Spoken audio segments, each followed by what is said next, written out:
Well, it's another Saturday, which means it's Saturday Fantasy Baseball, and it really is time to get ready for the next season in fantasy, and there's lots of drafts going on, I know, early.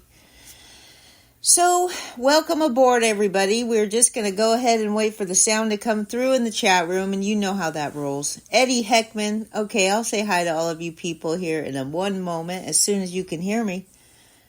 But, yeah, we have lots of tidbits today. We talk about Jordan Hicks becoming a starter.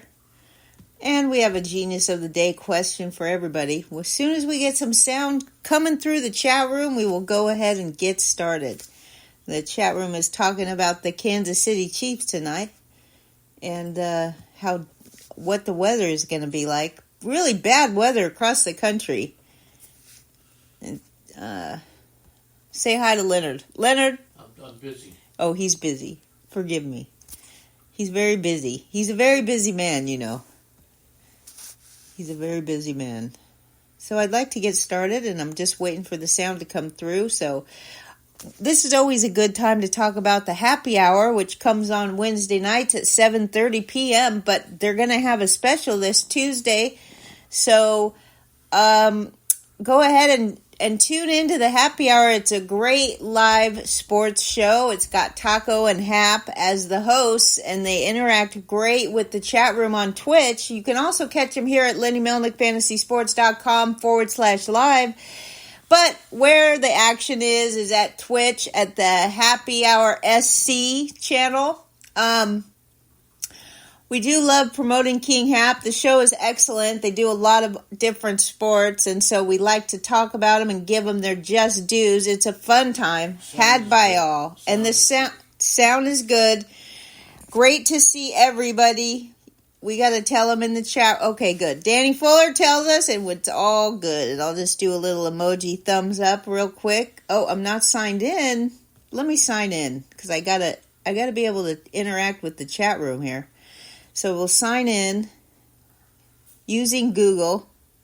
Bam. Oh, I'm Andrea today instead of Roto Lady. Okay, everybody. Let me get back to the chat room. And I am signed in. And we're ready to go. Let me say hi to all of you. Thank you so much for joining me on this Saturday morning. King Hap, I was just advertising your show.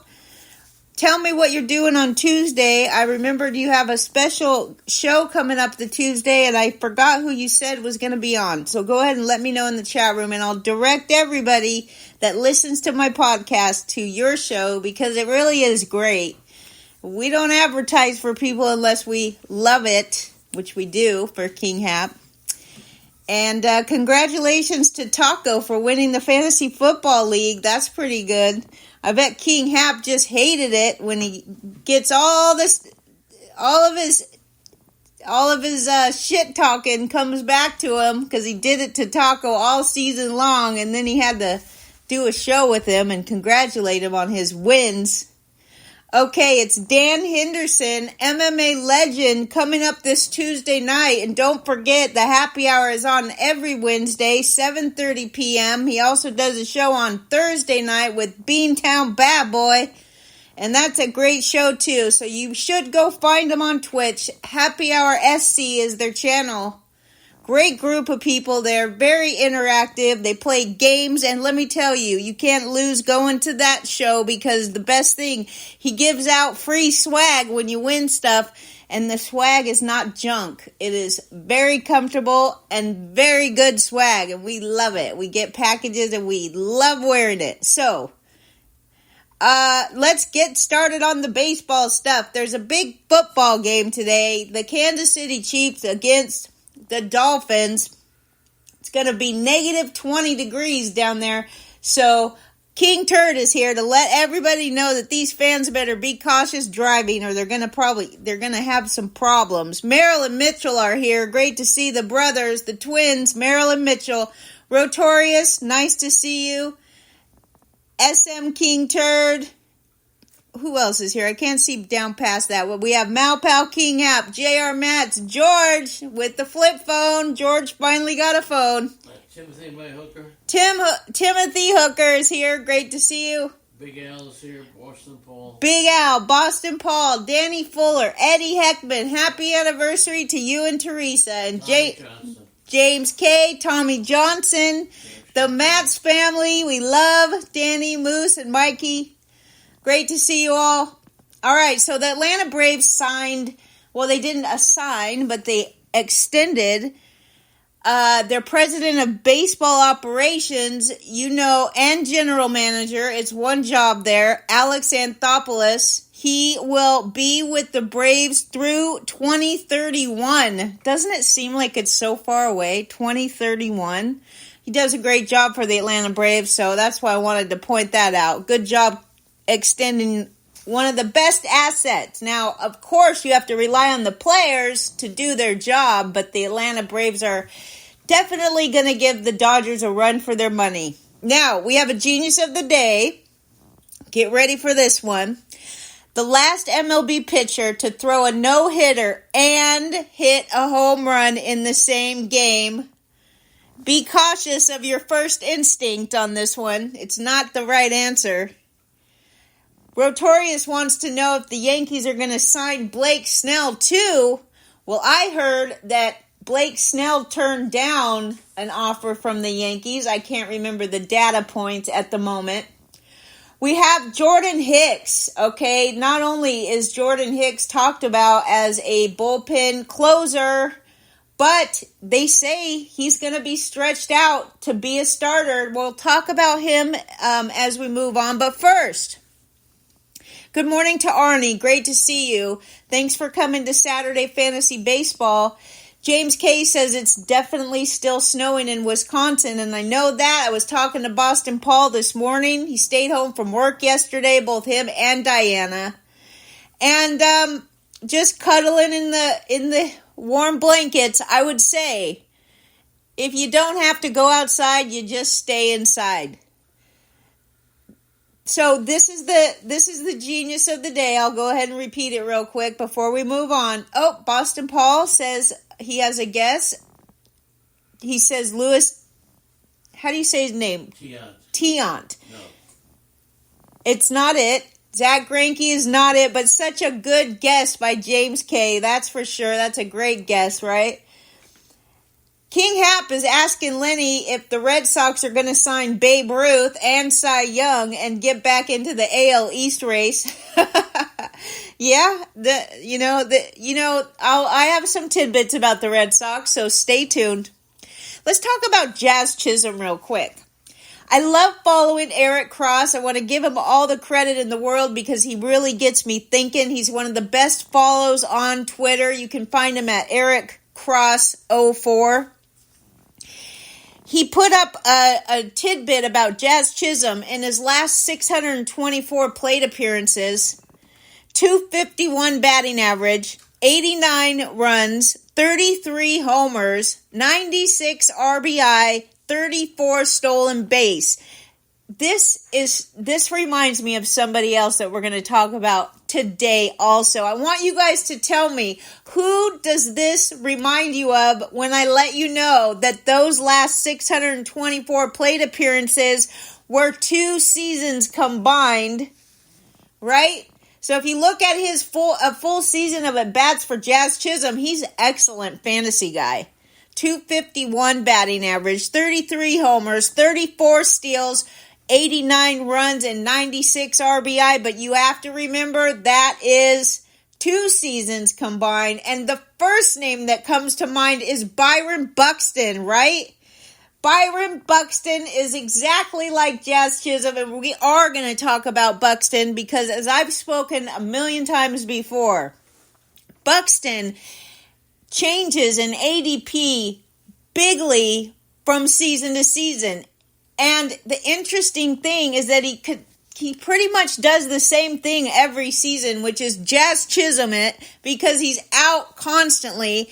In 2023, Jazz Chisholm missed time with turf toe, an oblique strain, and a hamstring strain. He did get off-season surgery to fix his turf toe, but his dual eligibility is gone for now, right? So what we had going into last season, he's only qualified at second base now because he will not be playing outfield. Center field position. So I do think that he will, who knows where they'll put him. He's Marlin, right? And the constant talk about the Marlins trading away guys like Luzardo, Jazz Chisholm, they just lost Soler, so it'll be interesting to see how the Marlins enter the season.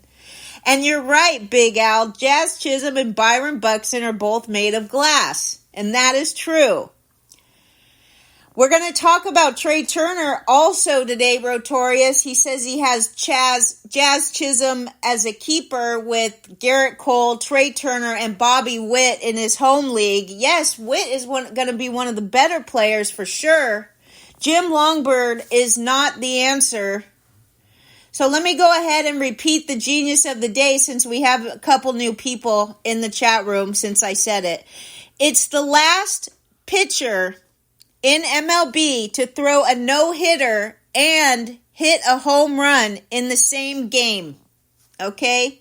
And as I mentioned, which you all have followed my advice very carefully, your first instinct on this is not the correct answer. Of course, Boston Paul, Ohtani is not right. Let's see here about Jazz Chisholm. Last year, 19 homers, 22 stolen bases, 51 RBIs, and 50 runs.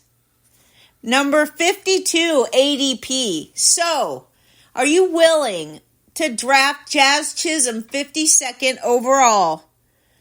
This is one of the... So, we love RotoWire. I can't compliment RotoWire.com enough for all of the tools that they provide to their subscribers. You cannot get a better, and there's a lot of good ones out there. But I do like to let you know that we do not get paid to plug RotoWire.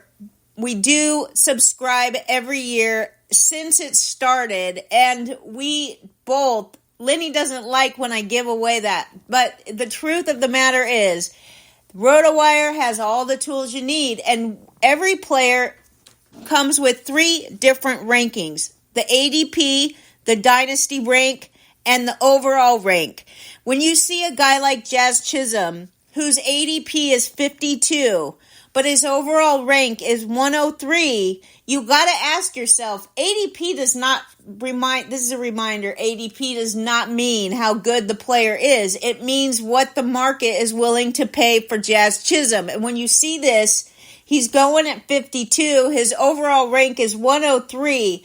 Obviously, you have to question whether or not he's being drafted too soon. And all of this ADP matters is, are you willing to pay more than the guy is going to be worth, okay? Now, the answer. Arnie, of course, right? Arnie, we missed you and your knowledge of baseball. Arnie is back, and of course, he got the genius of the day. The answer to the question is Rick Wise, 1971, the last guy to throw a no-hitter and hit a home run in the same game. And not only that, but he hit 2 home runs in that game. All right, moving on. Yes, in the same game, okay, people? All right. Welcome back, Arnie. Leonard Donaldson, great to see you. Let's talk about Robert Stevenson a little bit. He's a free agent. He's a 30-year-old relief pitcher. He's 363 ADP, but I bring him up because there was a little tidbit on X. Mike Kurland gave me this one. Among all pitchers with at least 50 innings pitched last year, Robert Stevenson ranked first in O-swing, 43%, first in overall contact, 53.6%, first in swinging strikes, 24.8%, first in CSW, 40.6%, and fourth in Z contact, 73.5%. Still, here's the thing. The reason that I looked him up is because of that tweet. But in April Well, first of all, he started the season on the injured list with Pittsburgh. He got traded to Tampa Bay and also had a pitch mix change, okay? He implemented a cutter that was absolutely devastating to opposing hitters. It was one of the best pitches in all of baseball. Generated, Malpal, you're going to love this, 59.9% whiff rate. Second highest in the league among all pitch types, and it helped him generate a career best 38.8% strikeout rate, 24% swinging strike percentage, and 30.4% strikeout minus walk ratio. Strikeouts minus walks. K minus BB, maybe that's just a strike, throwing strikes. Anyway, I don't look at that stat very often, but I know Malpal does. It was 30.4%. It was the second best among qualified relievers. His breakout season and career best ratios, including a .88 whip, a 3.10 ERA, and he's a free agent. So look, he's a reliever, so I'm not going to tell you and get you all hyped up on this guy. He's going 3.63 ADP, and if this guy gets a chance, first of all, we know he's going to sign because those numbers, there is a team out there that's going to want him. Now, depending on where he signs, he could be a closer. So if you want to take a chance on someone in the very last rounds of your draft, you have a potential closer in Robert Stevenson, who changed his pitch mix and was very successful once he went to Tampa. All right, moving on. You have 6 hitters. This is another one from Eric Cross, okay? 6 hitters have averaged 25 plus home runs and 25 plus stolen bases per 650 plate appearances over the last 3 seasons. Now, this is a minimum of 600 plate appearance, but you have the normal characters on this list: Ronald Acuna Jr., Fernando Tatis, Julio Rodriguez, Jazz Chisholm, Jose Siri, and another one guy here named Jake Fraley. Jake Fraley, 28-year-old Cincinnati Red, ADP 279, doesn't even have a rank overall. And the problem with this guy is that he is a strict platoon hitter, so he doesn't get to go up against lefties. But let me tell you something. There's been guys in the past that have been platoon players, but the amount of, first of all, when you're not hitting against lefties, it's not that big of a difference because you only face lefties like 25% of the time, if that, in baseball, if that. So the guy stole 21 bases. That's really his biggest asset, Jake Fraley's stolen base potential, but he also hit 15 homers. Now, he only had 4 starts and 41 plate appearances against left-handed pitching all seasons, but he still hit 268 with a 348 on-base percentage. As I said, his asset mostly is his ability to steal bases. He gets on base, though. That's the good thing, because he's done a better job of being aggressive within the strike zone and adding nearly 12 percentage points to his Z-swing percentage in the strike zone over the past 2 years. So this is what we're saying. He can steal bases. He can hit home runs. He is a platoon guy. I told you he does not have an overall ranking, but I think he's a guy that you should put on your list as somebody who, at the very final stages of your draft, is going to steal you 20 bases. He's going 279, which means he's not even being drafted in some leagues. And yes, J.R. Matz brings up the Reds platoon the heck out of guys, and it drives him crazy. This is our resident Cincinnati Reds insider talking here.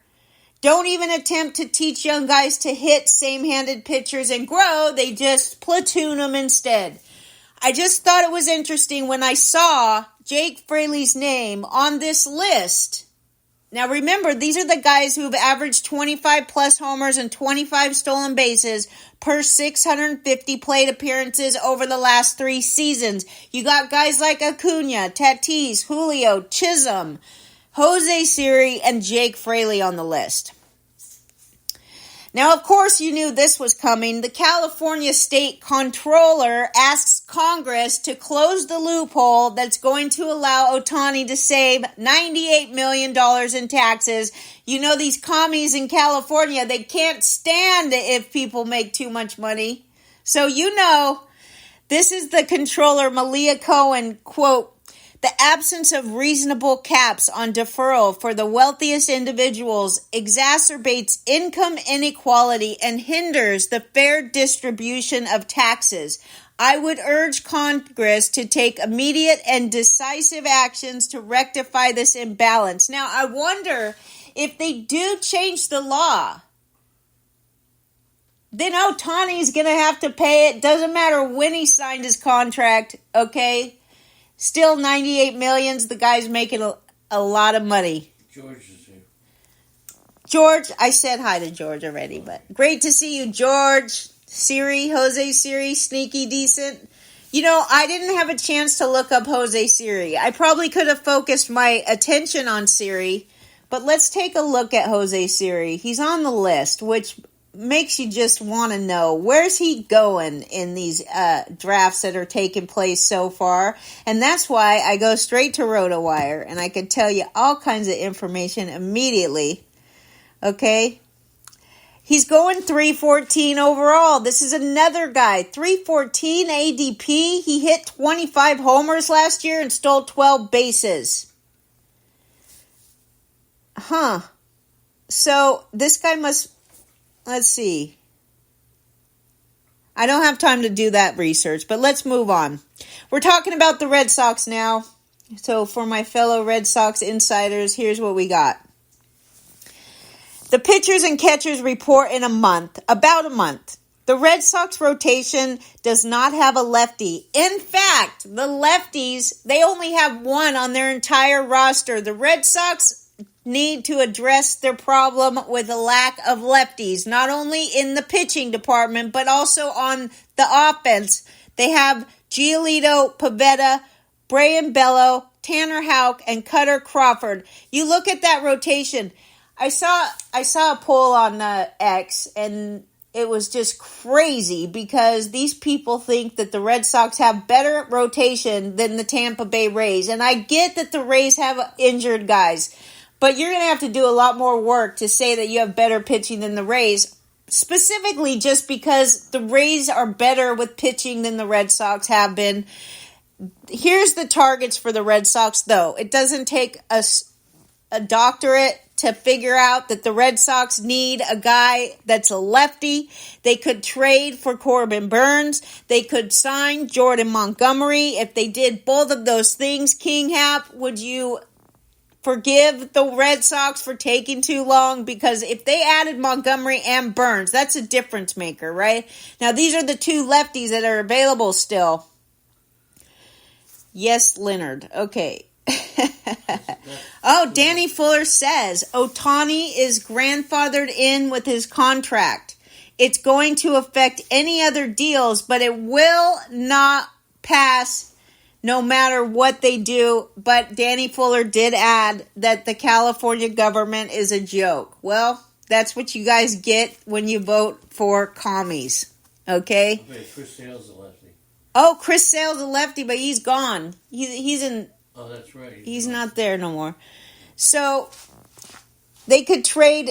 So they trade Sale, a lefty. Right. That's right. So you didn't know that tidbit, right? That's great. All right. Michael Busch. Let's talk about Michael Busch. Now that he's with the Cubs, he will get an opportunity. So that's why I took some time out and I looked at Michael Busch. He's going to qualify entering the season at third base, but he will play first base mainly, so it doesn't really matter what he plays. It matters to fantasy managers what he qualifies for entering the season, and with this one, it's going to be third base, but he will qualify He might already qualify at both third and first, but definitely third. They say he's going to get some playing time in Chicago now. They say that his OBP, this guy gets on base like crazy in the minors. Now, I'd like to point out that it is just the minors because he didn't have a great time when he came up to the majors. His batting average was definitely in the Mendoza territory. But career 390 on base percentage in the minors with 25 plus home run power. He did show improved contact skills and approach last year. He's 26 years old. You do remember he was a first round draft pick in 2019, and he finally will get a real shot with the Cubbies. Now, this year in PCL, the Pacific Coast League, the easiest league to hit homers, he batted .323 with a .431 on base percentage, 27 homers. First base, now it says that he played mostly second base in the minors, but has also seen time at first, third, and left. Roster Resource has him starting at first. One of the best things about this guy could be the fact that he qualifies at all these positions. Now it depends on what your league is doing, but I'm going to give you a fair warning about this guy. While he is exciting, there's all kinds of hype on this kid, and it is causing his ADP to go up dramatically and quickly. Right now, RotoWire has him at 479 ADP, which is a steal, okay? Absolutely, but you wait a week and you'll see he's going to start being drafted crazy high, and that's why you have to take a step back and say to yourself, what am I willing to pay for this guy? Now, we talked about the arbitration deadline yesterday. 23 arbitration-eligible players did not reach terms on a contract and are headed to a hearing. Is that a record? I mean, that's crazy. 23 arbitration-eligible players said, no thanks. We'll take you to court. And a lot of this has to be coming from that Ohtani signing, the Imanaga, and all this. These guys, Yamamoto, they're all getting so much money now. As soon as that Ohtani contract was signed, the freaking minimum wage went up drastically in baseball. So, 23 arbitration-eligible players did not reach terms on a contract, headed for a hearing. We'll see what happens there. Some of these guys are only like a few $100,000 apart. It doesn't look good on the team. It doesn't make the... It's not a great thing to have to go to hearings on these things.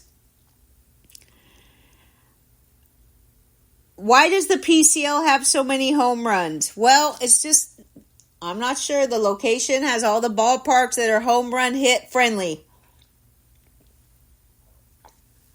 Malpel answers the question as our resident Californian. Just kidding. Small parks, high elevation. All right, Jordan Hicks to the Giants, 4 years, $44 million. And let me start by saying there isn't a better team in baseball if they're looking to produce a good pitcher a good starting pitcher. We've seen the Giants in recent years take these pitchers and make them great again, and that's what we're looking for. Jordan Hicks has been wanting to be a starting pitcher for a couple years now.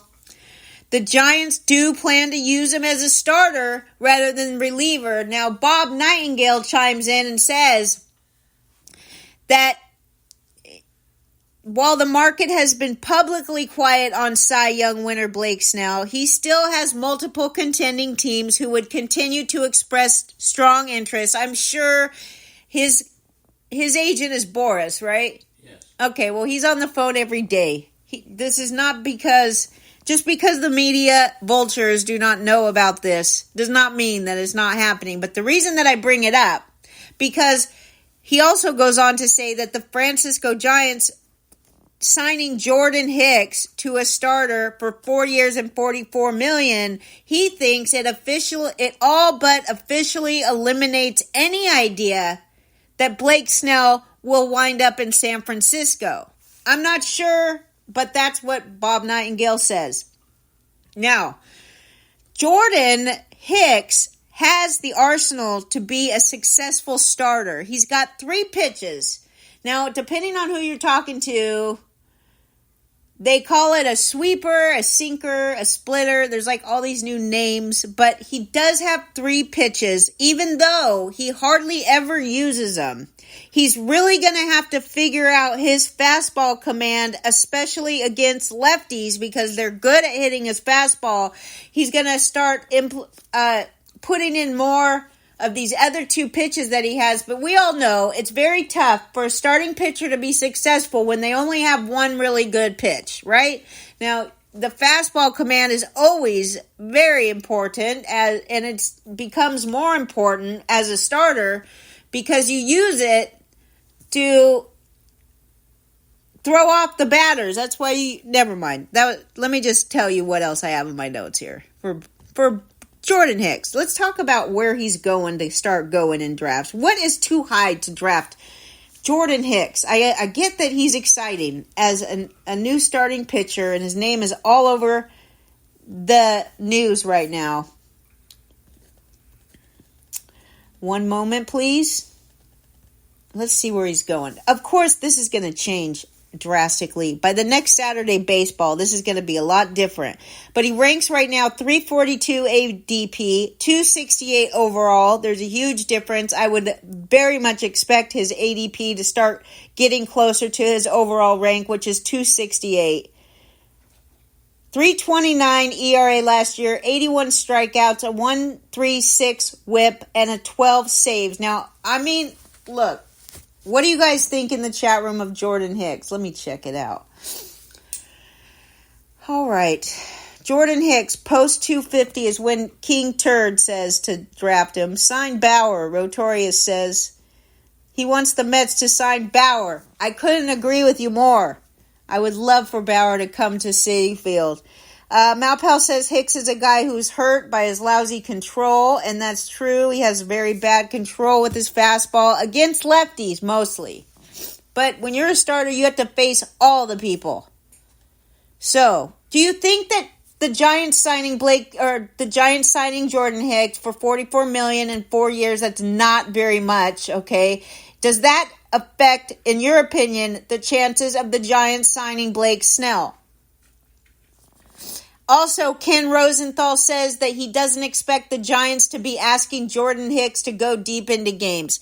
All right, first of all, we'll see about that. I don't get that. That's just a lazy thing to say. We don't know how deep he's going to go into games. In fact, I would tell you to watch him this spring, but you know it takes a while for these starters to get warmed up enough to even go 4 innings in spring training. So it's going to take longer than just the beginning of spring training to figure out if Jordan Hicks is going to be good deep into games.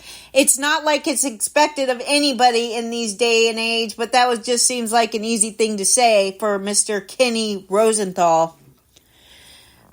Pete Alonso. Let me tell you a little secret about Pete Alonso, who I think is great. Let me look up his ADP.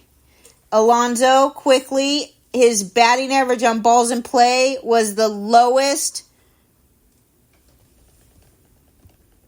It was 205, okay, 205. It was the lowest for a qualified hitter in a full season over the last 13 years.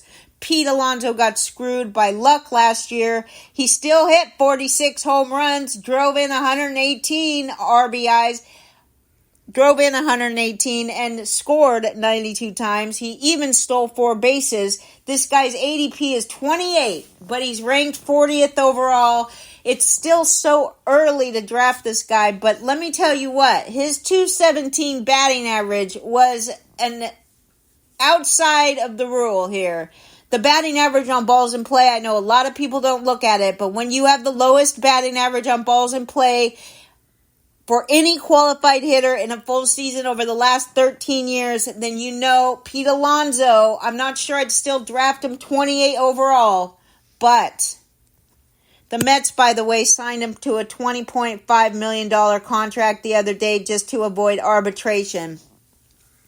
Jim Bowden says the Yankees' agreement with Marcus Stroman now allows them to be able to focus on the bullpen with possible adds of Hader and or Peralta and stay within their planned budget range. How many of these teams really have this crazy strict budget thing going on? Don't they just want to win games? Okay. Alonso versus Harper is interesting. I'm taking Harper in that choice every day of the week. Okay. Batting average on balls in play does not consider home run. It only considers what is hit in the park as a fair ball. So it's your batting average of balls in play. The Yankees with Marcus Stroman. Okay, so everybody's all excited about Marcus Stroman, except for the fact that Marcus Stroman has been dogging the Yankees for years. He's pretty sassy, if you get my drift. But regardless, we love sassy people on this show. Especially me. So we love and respect sassiness. Okay, here's the thing. Let me tell you what Marcus Stroman has done in the American League East ballparks. At Yankee Stadium, he's made 11 starts and he has a 6.06 ERA. At Camden Yards, he's made 6 starts with a 4.73 ERA. Tropicana Field, 7 starts, a 3.94 ERA. Fenway Park, 6 starts, 3.57 ERA. And at Rogers Center, he's made 69 starts and he has a 3.4 ERA. He's the worst at Yankee Stadium of all the American League East ballparks. So that's what you got. You got a guy, he just signed with the Yankees. He's the worst of all the ballparks. He's got a 6.06 ERA in 11 starts. I know he keeps the ball on the ground. He would have been great for the Mets to re-sign. But no, he's going to be a Yankee. And now they just wait. So I doubt the Yankees are done.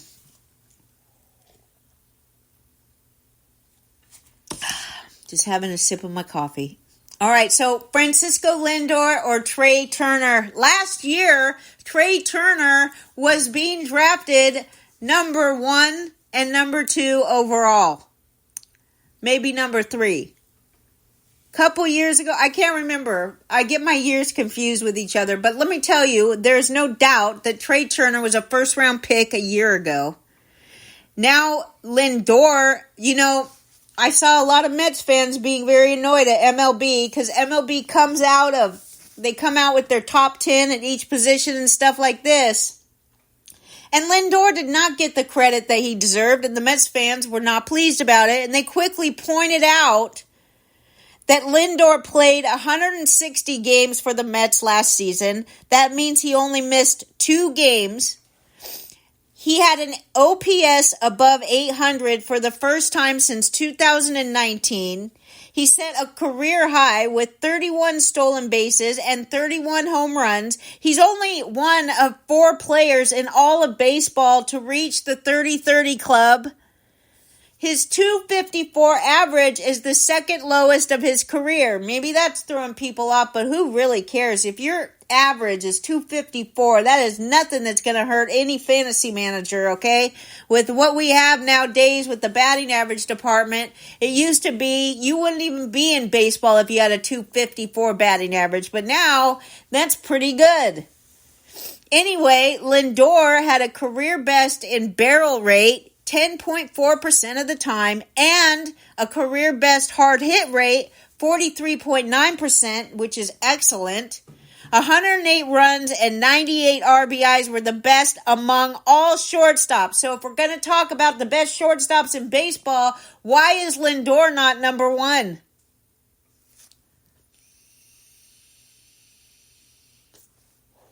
I know why. Sorry, turd. I forgot about your boy Corey Seager. I'll agree with you there for sure. Okay, I forgot about Corey Seager. How could I do that? Our resident Texas Rangers insider, King Turd, points out that Corey Seager was better than Lindor, and you're right. All right, so let me just tell you, I'll be fine if you rank Lindor number 2, but he was actually ranked after Trey Turner, which is why we have the next group of tidbits on Trey Turner. Now, one thing we can say is that Turner played through an elbow issue all season, and then he did have surgery to have bone spurs removed in October. So you got to give him a little leeway for that. He should be fully healthy and plenty of time for spring training. Wait, that was Lindor. I wasn't done with Lindor. That was Lindor playing through an elbow issue all season, and he still did all of that. But here's my tidbits on Turner now. That's a part I would edit out of this thing if it wasn't live, but you know how we do it here. Turner was playing in the first year of a new huge contract in a brand new city. So we're going to say it's not surprising there were bumps in the road, but nobody, and I mean nobody, would have, not even his biggest critics would have predicted that he had a 235 average and a 290 on base percentage. He also hit in the 8th spot of the lineup almost the whole season.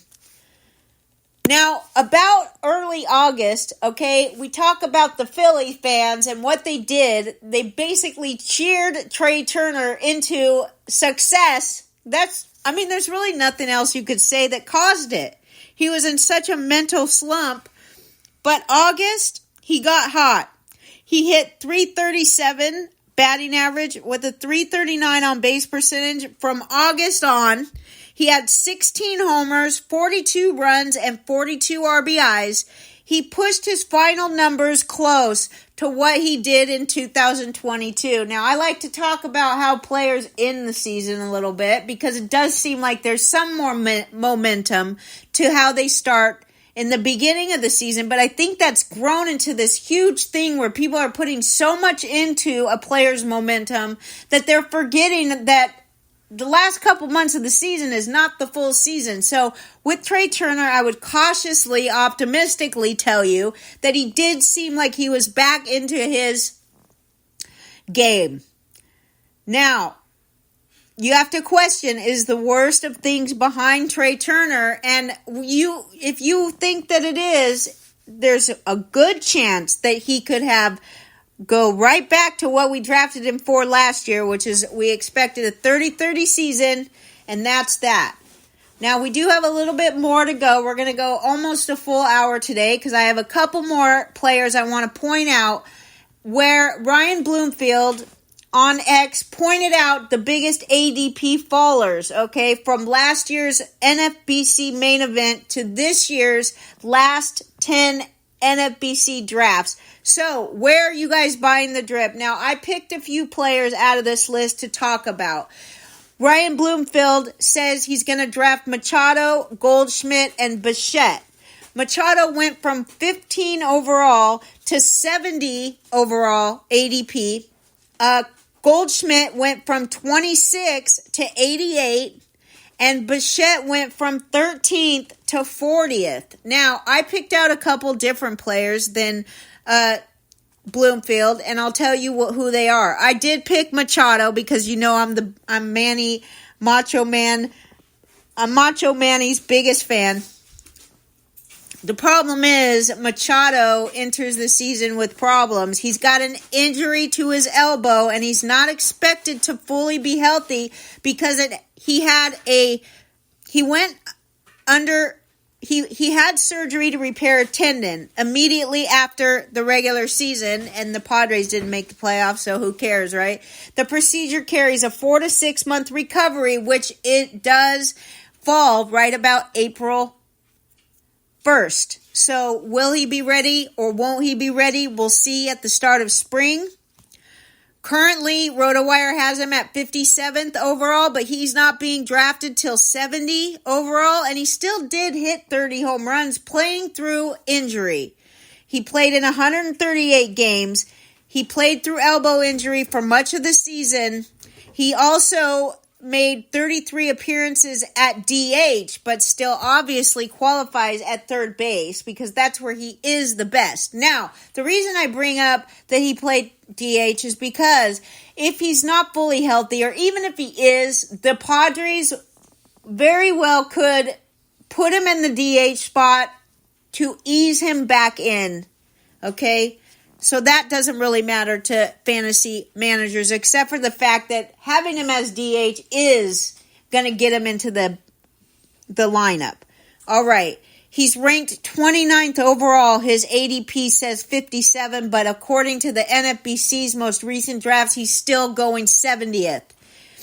He's not going to steal you any bases anymore. Do you remember when Machado was going to steal you double-digit bases? He's not going to do that anymore. Last year, he was not successful stealing bases. He was successful 3 times, but he got caught stealing twice. So basically, he was successful 3 out of 5 times that he tried to steal. And I'll tell you, he's 32 next year. I'm telling you not to rely on any stolen bases from this guy. So that has to hurt his ADP, obviously. Malpal says, and Malpal is our Padres resident insider, Machado is ahead of schedule. And another thing about Machado, if anybody's going to be ahead of schedule, it's this guy.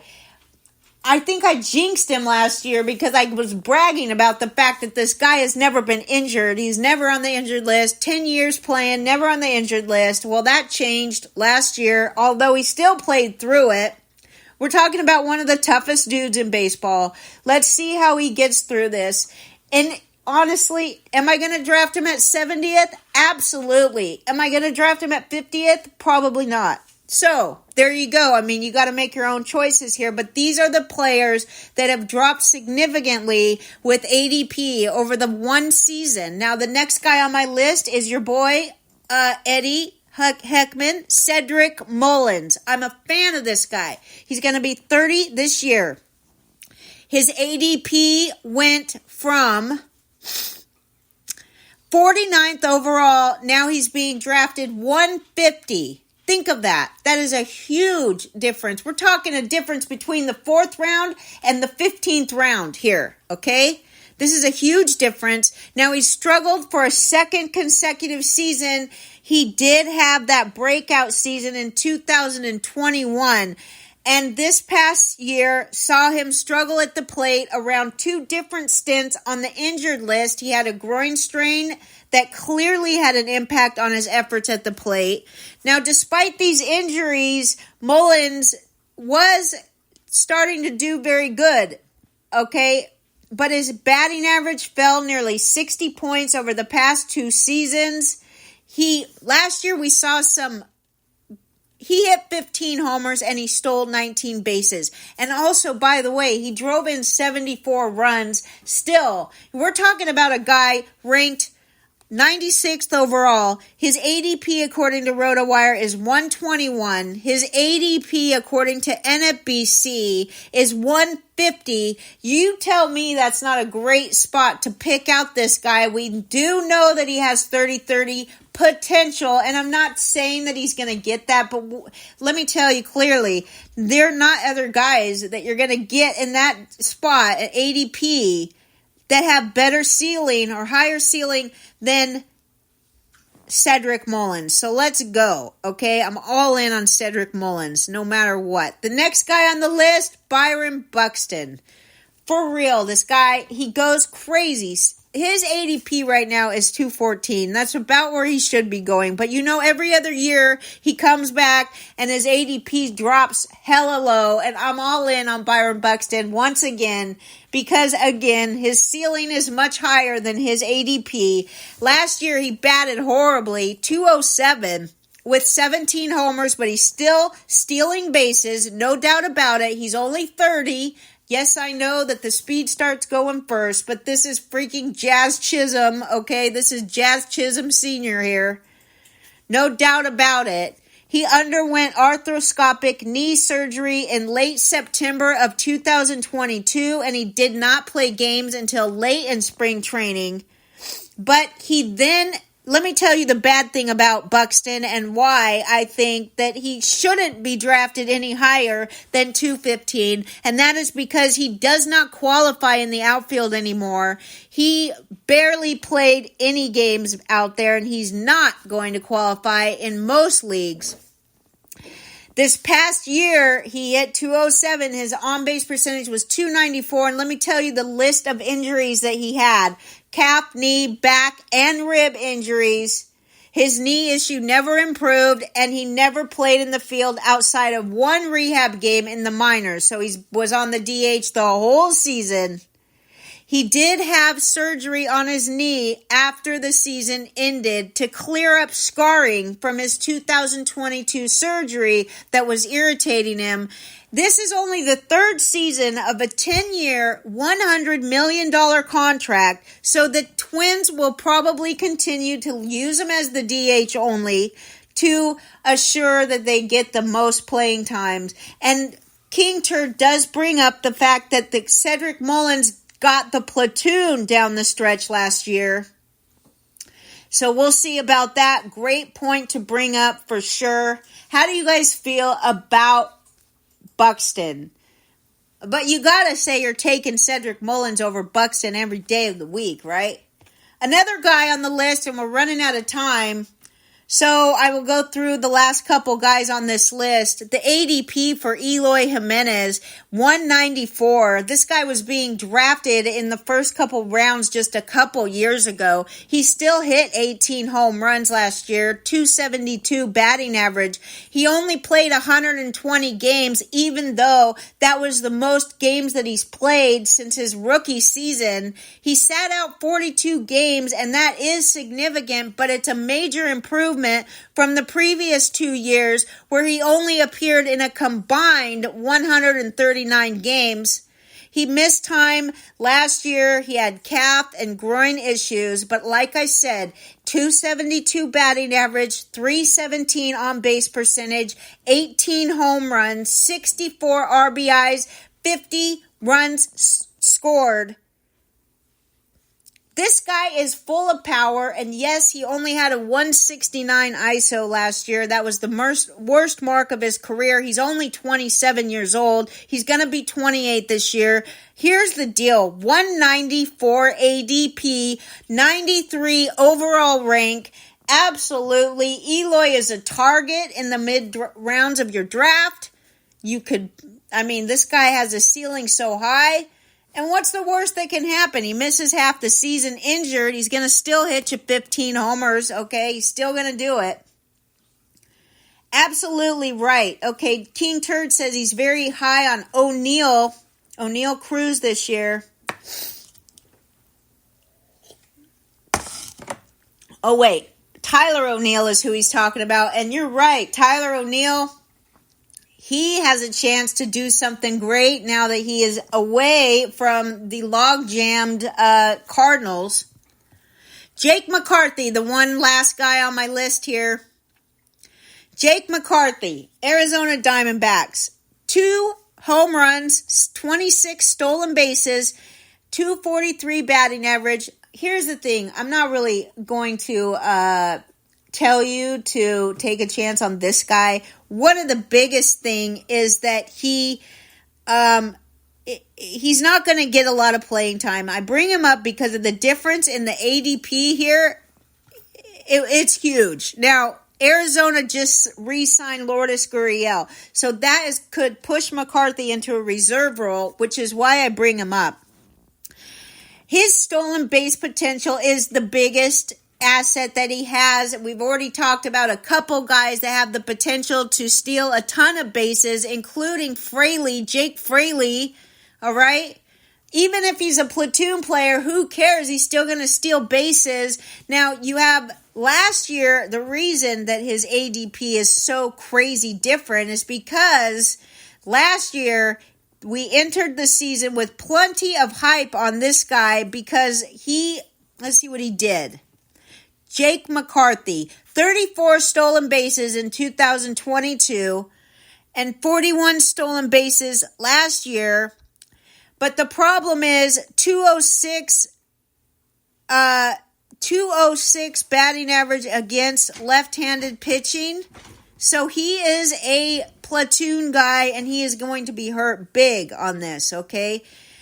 He still had 49 swipes since 2022, and he still only plays part-time.